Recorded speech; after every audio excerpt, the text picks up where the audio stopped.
Hello everyone, welcome back to our NCERT series. अब तक हमने हिस्ट्री क्लास 6 एनसीईआरटी के 7 चैप्टर्स कंप्लीट किए हैं। आज हम चैप्टर 8 स्टार्ट करेंगे। इससे पहले मैं चैप्टर 7 के कुछ क्विज कंपाइलेशन लेके आई हूँ जो आपके एग्जाम्स में अच्छा स्कोर करने के लिए बहुत हेल्पफुल होंगे। अगर आपको ये क्विज और वीडियोस अच्छी लग रही हैं तो kindly subscribe, like and share. Let's start. Question 1. Regarding the Jain doctrine, consider the following statements. Everyone should follow the path of ahimsa. We should not hurt or kill any animal or living being. इसमें correct option पूछा है, तो ये दोनों ही options correct हैं, जिससे answer हो जाएगा option C, both 1 and 2. Question 2. With reference to teachings of Buddha, consider the following statements. The Buddha taught that life is full of sufferings and unhappiness which are caused due to cravings and desires. एकदम सही statement है ये. He taught that this constant craving could be removed by following the middle path in everything. तो उन्होंने middle path का रास्ता हमें दिखाया था. करेक्ट ऑप्शन बताना है तो बोथ 1 and 2 ऑप्शंस करेक्ट होंगे. Question 3. At which of the following places was the stupa built to mark the first teaching of Buddha? First teaching mark करने के लिए कहाँ पे स्तूप बना है? सारनाथ में, जो कि वाराणसी के पास है. Question 4. अब देखिए, बहुत सारे एग्जाम्स ने अपने पैटर्न्स थोड़े चेंज किए हैं, तो कई सारे एग्जाम्स में आपको ऐसे एजर्शन रीजनिंग वाले क्वेश्चंस मिलते हैं. इस वजह से मैं ऐसे क्वेश्चंस लेके आई हूँ आपके प्रैक्टिस के लिए. Consider the following assertion with the given reason. Assertion क्या है? Ordinary people can understand the teachings of Buddha and his followers. जो ordinary people हैं, वो क्या बुद्ध और उनके followers की teaching समझ पाते थे? Reason है, Buddha taught in Prakrit language. तो क्योंकि बुद्ध प्राकृत लैंग्वेज में पढ़ाते थे, इस वजह से ऑर्डिनरी पीपल उनकी लैंग्वेज को समझ पाते थे. इसलिए both assertion and reason are correct and reason is the correct explanation of the assertion. ठीक है. Next question. Match list 1 and list 2 and choose the correct answers from the code given below. List 1 में आश्रम्स दिए हुए हैं और list 2 में उनके objectives हैं. तो ब्रह्मचर्य का क्या था objective? Studying the Vedas bye leading a simple life, कि आप वेद पढ़िए सिंपल लाइफ जीते हुए. नेक्स्ट, गृहस्थ, इसका क्या था? Marriage and living as householders. वनप्रस्थ, इसका क्या था? Living in the forest and doing meditation. तो आप वन में चले गए, फॉरेस्ट चले गए और मेडिटेशन कर रहे हैं, तो वनप्रस्थ वाला आश्रम है वो थर्ड. फिर उसके बाद संन्यास, जो कि है giving up everything and becoming sannyasis. तो आंसर क्या होगा? A4, B1, C2 and D3. ये एक और assertion और रीजनिंग वाला question. Consider the following assertion with the given reason. अब देखिए, इसमें आपको सिर्फ ये नहीं देखना होता कि क्या assertion और रीजन सही है, इसके साथ साथ ये भी देखना होता है कि क्या जो रीजन है वो assertion का सही एक्सप्लेनेशन है या नहीं. Assertion: Women were not allowed to study the Vedas in the system of ashrams. Women's को अलाउ नहीं किया गया था वेदास पढ़ने के लिए आश्रम सिस्टम में. Reason: They had to follow the ashrams chosen by their husbands. अब यहाँ पर both assertion and reason are correct. है तो बात सही, लेकिन जो रीजन है वो सही एक्सप्लेनेशन नहीं है इस assertion की. तो आंसर क्या हो जाएगा? B, that reason is not the correct explanation of the assertion. Last question. Which of the following statement is not correct? कौन सा सही नहीं है? Jainism was supported mainly by traders, सही है. Farmers who had to kill insects to protect their crops found it more difficult to follow the rules, ये भी सही है. Over hundreds of years, Jainism spread to different parts of North India and to Gujarat, Tamil Nadu and Karnataka, सही है ये भी. They were written down in the form in which they are presently available at the place called Kusinara in Uttar Pradesh.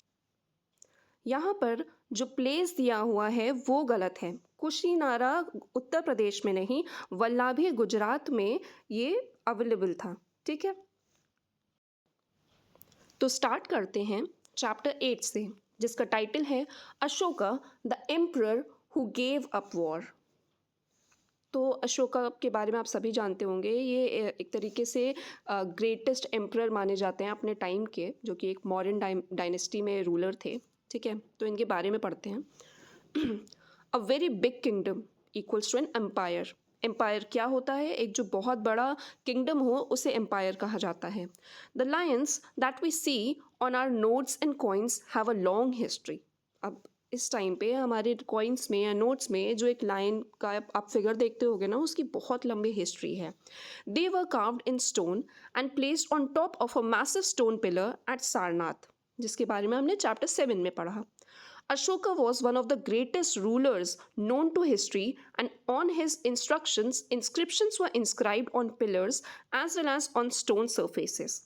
अब अशोका जो हैं वो greatest rulers में से एक थे, ठीक है, और उनके इंस्ट्रक्शन से पिलर्स पे और रॉक सरफेसेस पे इंस्क्रिप्शंस जो है ना, जैसे मतलब ऑर्डर्स या कुछ तरीके के जो भी उनको कहना था वो उस पर इंस्क्राइब कर देते थे। क्यों रॉक्स पे या पिलर्स पे करते थे? थोड़ा सा परमानेंट नेचर देने के लिए उसे। Before we find out what was written in these inscriptions, let us see why his kingdom was called an empire. The empire that Ashoka ruled was founded by his grandfather Chandragupta Maurya। तो जिस empire को में अशोका थे उसका एक तरीके से founder कौन था? चंद्रगुप्त मौर्य, जो कि इनके ग्रैंडफादर थे, more than 2300 years ago. Chandragupta was supported by a wise man named Chanakya और कौटिल्य। तो चंद्रगुप्त को सपोर्ट किसने किया? एक बहुत ही वाइज मैन थे जिनका नाम चाणक्य, जो कौटिल्य नाम से भी जाने जाते हैं, उन्होंने। Many of Chanakya's ideas were written down in a book called अर्थशास्त्र।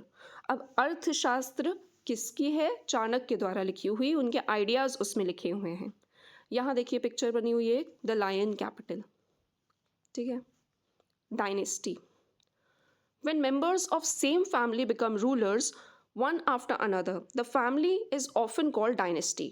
अगर एक ही फैमिली के मेंबर्स एक के बाद एक रूलर्स बनते जा रहे हैं तो उसे डायनेस्टी कहते हैं।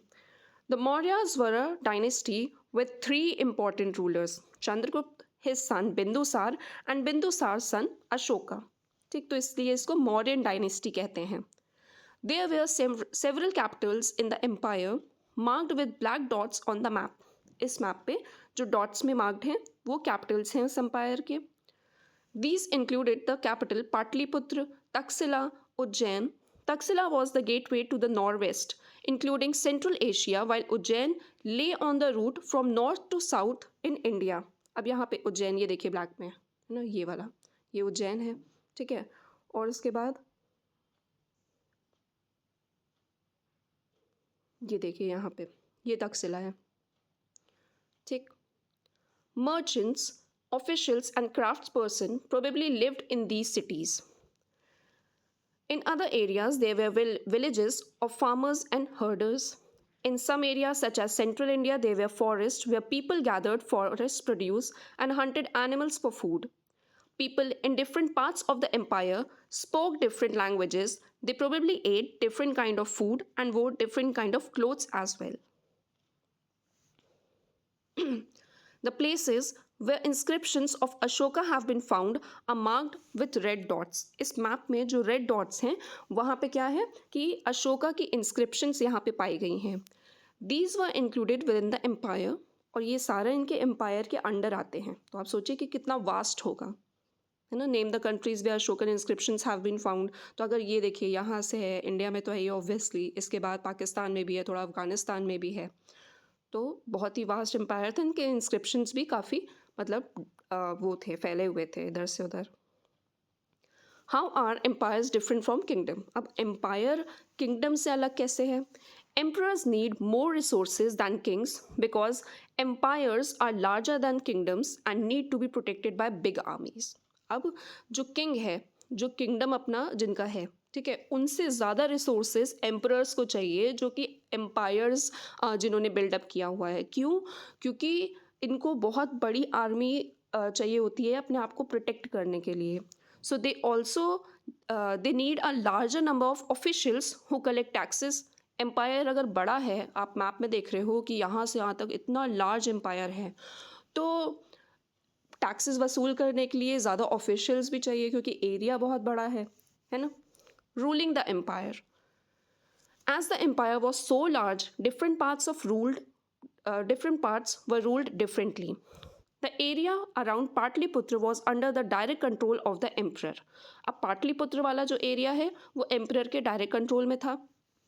This meant that officials were appointed to collect taxes from farmers, herders, craftspersons, and traders who lived in villages and towns in the area. Officials also punished those who disobeyed the ruler's orders. Many of these officials were given salaries, messengers went to and fro, and spies kept a watch on the officials. कितनी सारी चीज़ें इन्होंने की हुई है. Tax collect करने के लिए ऑफिशियल्स हैं हर लोगों से, ठीक है. फिर उसके बाद कोई अगर रूलर के ऑर्डर्स को डिसओबे कर रहा है तो उन्हें पनिश करने के लिए ऑफिशियल्स हैं. फिर सैलरीज दी जाती हैं ऑफिशियल्स को, मैसेंजर्स रखे हुए हैं, ठीक है, ताकि यहाँ से वहाँ मैसेजेस जो हैं वो मिल सके. स्पाइज रखे हुए हैं जो देखते हैं इन ऑफिशियल्स को. End of course the emperor supervise them all, और इन सभी को सुपरवाइज कौन करता है? Emperor, with the help of members of the royal family and senior ministers. अब अकेले एक एम्परर तो सबको नहीं देख सकता है, तो किसकी हेल्प से ये करते हैं? अपने ही फैमिली के, रॉयल फैमिली के मेंबर्स से, और सीनियर मिनिस्टर्स उन्होंने रखे हुए हैं जो देखते हैं. There were other areas or provinces. Each of these were ruled from a provincial capital such as Taxila or Ujjain. Although there was some amount of control from Patliputra and royal princes were often sent as governors, local customs and rules were probably followed. Besides, there were vast areas between these centers. Here the Mauryas tried to control roads and rivers which were important for transport and to collect whatever resources were available as tax and tribute. For example, the Arthashastra, किसकी थी? चाणक्य की. Tell us that the northwest was important for blankets. अब अर्थशास्त्र में लिखा है कि जो नॉर्थ वेस्ट वाला रीजन था वो ब्लैंकेट्स के लिए बहुत इंपॉर्टेंट था. साउथ इंडिया गोल्ड के लिए और प्रेशियस स्टोन्स के लिए. It is possible that these resources were collected as tribute. ये भी पॉसिबल है कि ये जो रिसोर्सेज हैं वे ट्रिब्यूट के फॉर्म में इनको कलेक्ट किया जा रहा है. अब ट्रिब्यूट क्या होता है?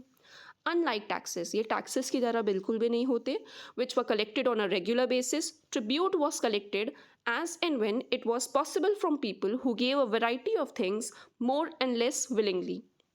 कभी कभी तो अपनी मर्जी से लोग दे रहे हैं एज अ ट्रिब्यूट के तौर पे कोई चीज़, कभी कभी मतलब ऐसा ज़रूरी नहीं है कि वो अपनी विल से ही दे रहे हों.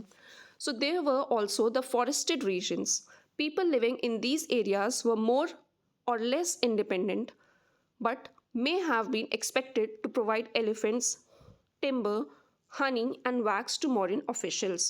तो जो फॉरेस्ट में भी लोग रह रहे हैं ना वो किसी ना किसी फॉर्म में टैक्स पे करेंगे ही करेंगे. The emperor and the capital city. Megasthenes was an ambassador who was sent to the court of Chandragupta by the Greek ruler of West Asia named Seleucus Nicator. तो सेल्यूकस निकेटर एक Greek के ruler थे, ठीक है, waste Asia में.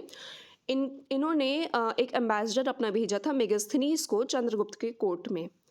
Megasthenes wrote an account about what he saw. तो मेगास्थनीज ने इनकी वैसे तो एक बुक है इंडिका, ठीक है, तो मेगास्थनीज ने लिखा कि उन्होंने यहाँ पे आके कोर्ट में क्या क्या देखा. Here is a part of his description. The occasions on which the emperor appears in public are celebrated with grand royal processions. He is carried in a golden palanquin. His guard rides elephants decorated with gold and silver. Some of the guards carry trees on which live birds, including a flock of trained parrots, circle about the head of the emperor.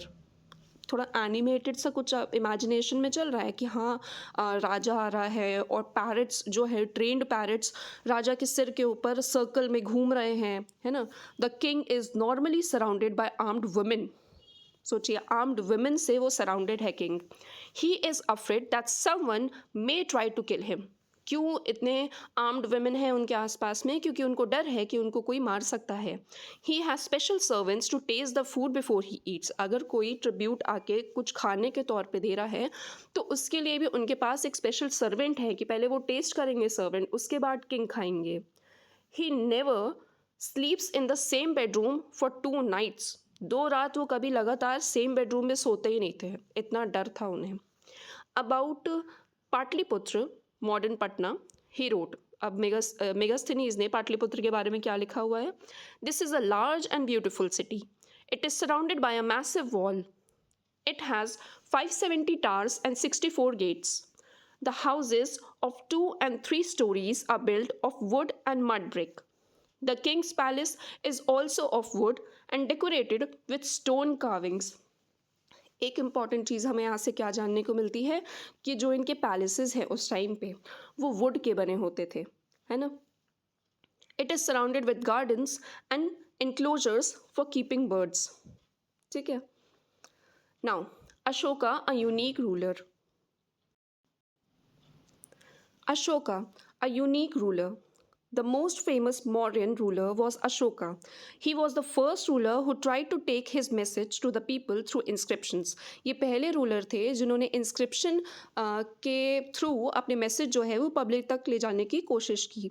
Most of the Ashoka's inscriptions were in Prakrit and were written in Brahmi script. तो Prakrit language ताकि ordinary people को easily समझ में आए और Brahmi script में था ये। Ashoka's war in Kalinga. Now this is very famous. Kalinga ancient name है किस चीज़ का? कोस्टल उड़ीसा का। Ashoka fought a war to conquer Kalinga. Ashoka ने एक वॉर लड़ी कलिंगा को कॉन्कर करने के लिए। However he was so horrified when he saw the violence and bloodshed that he decided not to fight any more wars. वो इतने ज़्यादा डर गए, इतने हॉरिफाइड हो गए इतना वॉयलेंस देख के और ब्लडशेड देख के। ऐसा कहा जाता है कि करीब करीब 1 लाख लोग, अब कितना सही है ये तो नहीं पता, बट नियरली 1 लाख लोग डाइड। एंड मतलब एकदम बहुत ही ज़्यादा ख़राब हालत थी उस टाइम की। वो इतना हॉरिफाई हो गए ये देख के कि इसके बाद उन्होंने कोई भी वॉर नहीं लड़ी।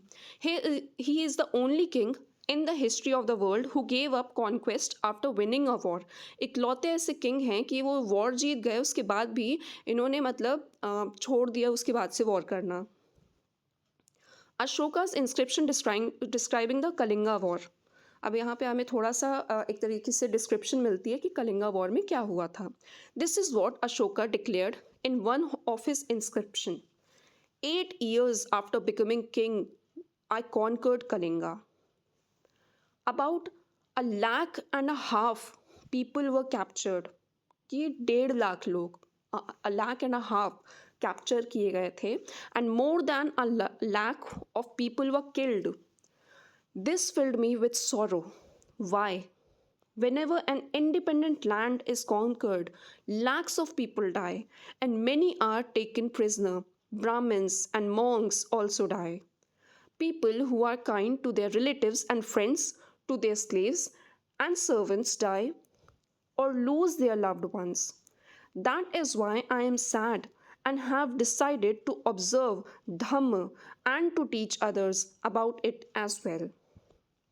ये पूरा ना अशोका ने इंस्क्रिप्शन में लिखा हुआ है कि वो कलिंगा वॉर कॉन्कर करने के बाद भी कैसा फील कर रहे हैं, इतना ज़्यादा डिस्ट्रक्शन देखने के बाद वो कैसा फील कर रहे हैं। तो उन्होंने कहा कि मैं ये वॉर छोड़ के धम्म का रास्ता अपनाता हूँ और दूसरों को भी ये रास्ता एक तरीके से अपनाने के लिए उनको शिक्षित करूँगा, प्रेरित करूँगा।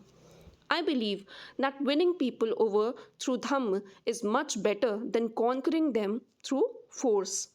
I am inscribing this message for the future so that my son and grandson after me should not think about war. Instead, they should try to think about how to spread Dhamma. ठीक है। धम्म जो word है वो प्राकृत word है। ठीक है। जिस संस्कृत में ये टर्म धर्म का है कि धर्म का रास्ता अपनाता हूँ। ठीक है। बोला जाता था कि जो अशोका हैं वो भेरी घोष का रास्ता छोड़कर धर्म घोष पे आए थे। ठीक है। कि वॉर वाला रास्ता छोड़ के वो धर्म के रास्ते पे आ गए थे।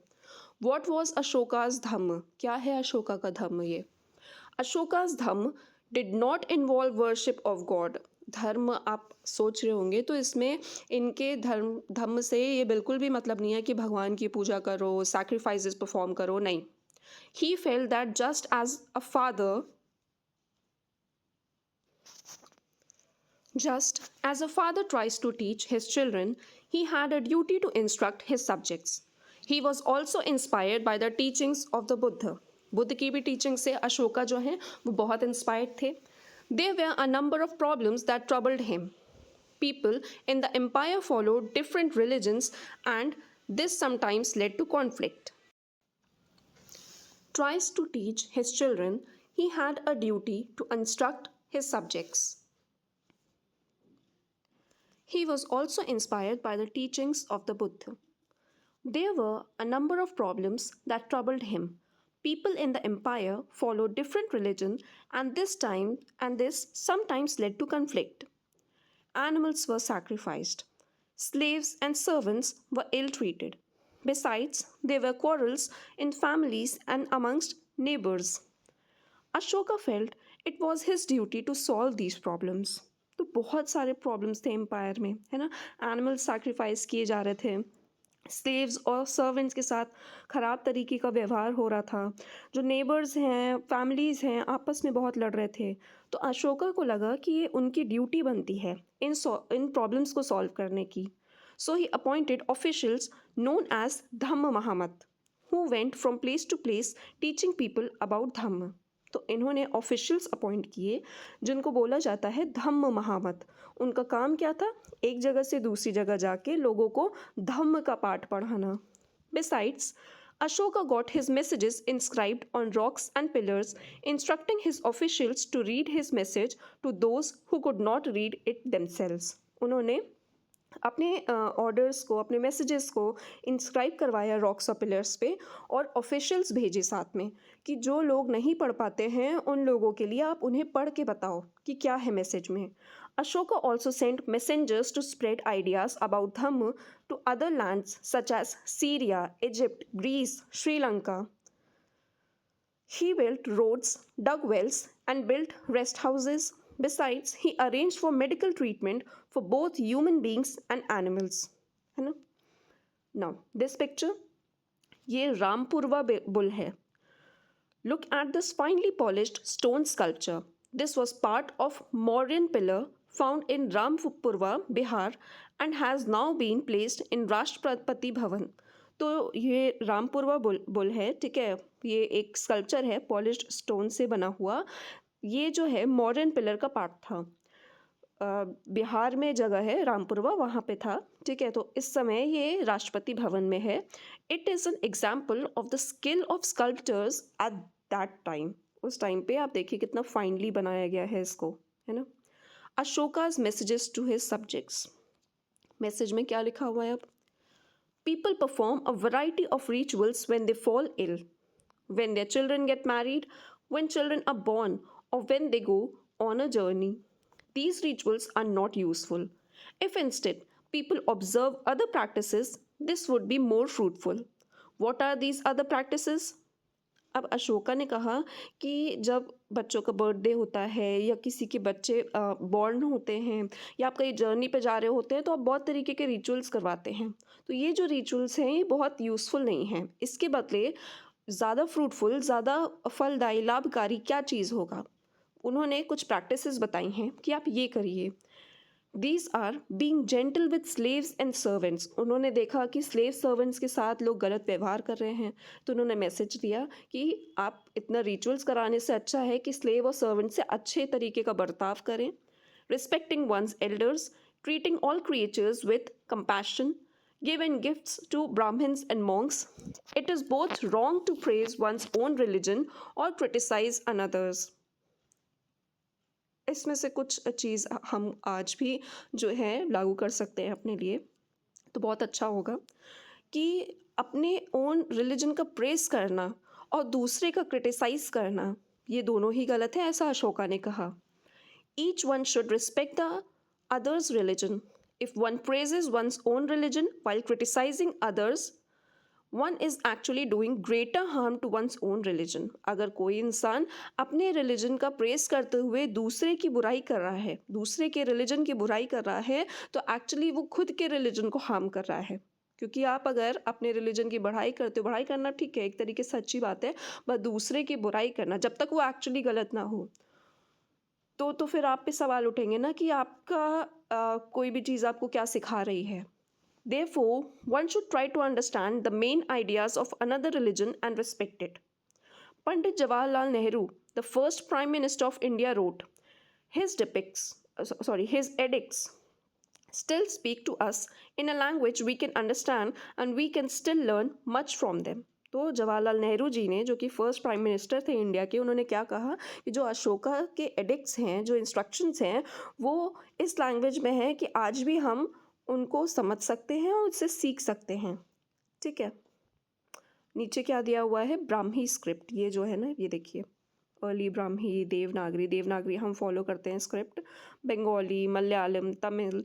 Most modern Indian scripts have developed from the Brahmi script over 100 of years. Here you can see letter A written in different scripts. तो यहाँ पे A लिखा हुआ है बट अलग अलग स्क्रिप्ट में। ठीक है, elsewhere. Somewhat before the time of the modern empire, about 2400 years ago, emperors in China began building Great Wall. ये देखिए, the Great Wall of China.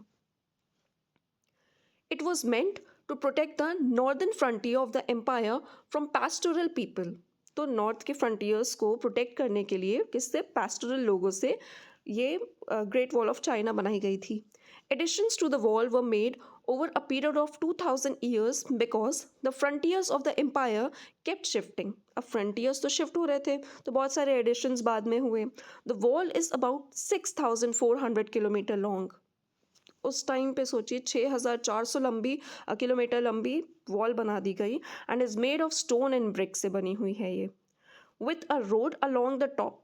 Several thousand people work to build the wall, obviously thousands of लोग लगे होंगे इसे बनाने के लिए। There are watch towers all along at distances of about 100 to 200 metre. हर 100-200 मीटर पे वॉच टावर्स जो हैं वो बनाए गए थे यहाँ पे। ठीक है, तो यहाँ पे इम्पोर्टेंट डेट में क्या है, बिगनिंग कब हुई मॉडर्न एम्पायर की, 2300 ईयर्स अगो। ठीक, अब यहाँ पे कुछ क्वेश्चंस दिए हुए हैं, आप चाहे तो इनको प्रैक्टिस करके अपनी राइटिंग प्रैक्टिस को अच्छा कर सकते हैं। यहाँ पे मैप दिया हुआ है सिल्क रूट का। ठीक है, तो कल से हम चैप्टर 9 स्टार्ट करेंगे। ये देख लेते हैं एक बार, looking ahead. The Mauryan empire collapsed about 2200 years ago.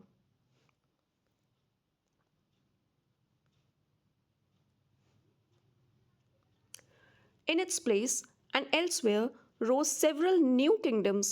In the northwest and in parts of North India, kings known as Indo-Greeks ruled for about 100 years.